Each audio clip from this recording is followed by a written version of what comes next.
Éric Baratet, bonjour. Votre Bonjour. dernier livre, la couverture est là avec un petit dessin assez rigolo. Culture féline, 18e, 21e siècle, aux éditions Le Seuil, où évidemment vous nous parlez de ce refus que nous avons, nous les humains, à reconnaître que d'autres animaux seraient aussi talentueux que nous, et notamment à travers le prisme des couleurs. Racontez-nous ça.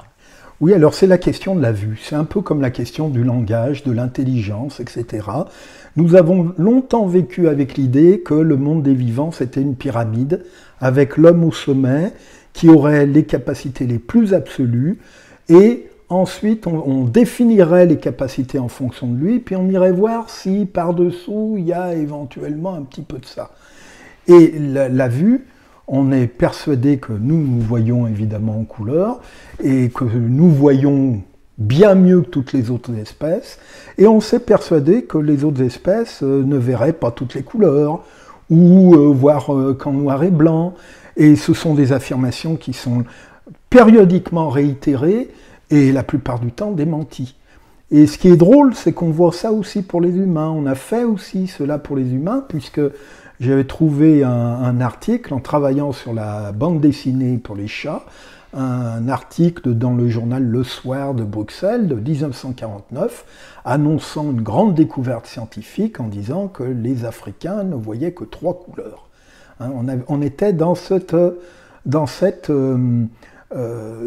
réduction des êtres jugés moins finis ou moins importants que le blanc occidental. Et on a la même chose pour le langage, par exemple. On a toujours été persuadé que l'homme avait le langage et les animaux la communication. Maintenant, on remet ça en cause.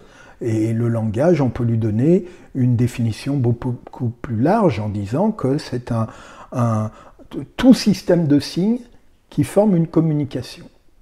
Et avec cette définition large, on peut dire qu'un chien a son langage, un chat, un éléphant, etc. On va même plus loin, puisqu'on se rend compte que les animaux ont des communications qui nous échappent, les infrasons, la communication électrique, la communication sismique, et qu'en fait, finalement, notre langage est formidable, mais enfin, il est presque plus pauvre que certaines formes de communication qui sont silencieuses, qui sont extraordinaires et qu'on n'a pas encore découvertes. Exactement, ce qui prouve bien qu'il faut penser le vivant autrement que sous cette forme pyramidale. Il faut la penser sous la forme du buisson, c'est ce que la génétique nous montre, où chaque espèce est sur un buisson et a développé finalement une forme originale et riche du vivant.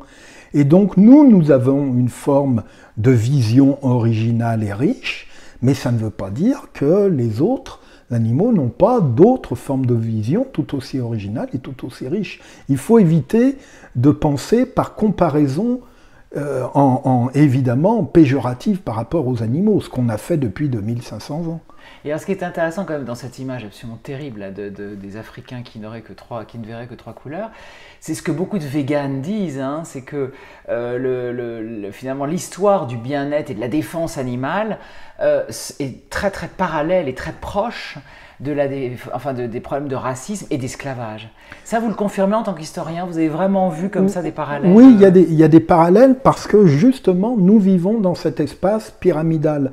Et à l'étage humain, qui était tout en haut, nous avons rajouté des sous-étages. Ça vient de la philosophie grecque, du monde grec antique, qu'on dit créateur de la démocratie, mais la démocratie en grec antique, on n'en voudrait pas, pour nous ça n'en serait pas une.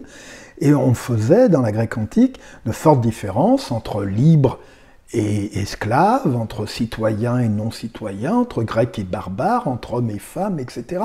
Et entre hommes et animaux. Tout ça rentre ensemble. Et c'est vrai que, par exemple, dans la seconde moitié du XIXe siècle, des écrivains comme Zola, comme Victor Hugo, faisaient cette liaison entre ces défenses des opprimés. Marguerite Durand, grande féministe française qui a créé le premier journal La Fronde, le premier journal féministe, et celle qui a créé le cimetière pour chiens à Asnières.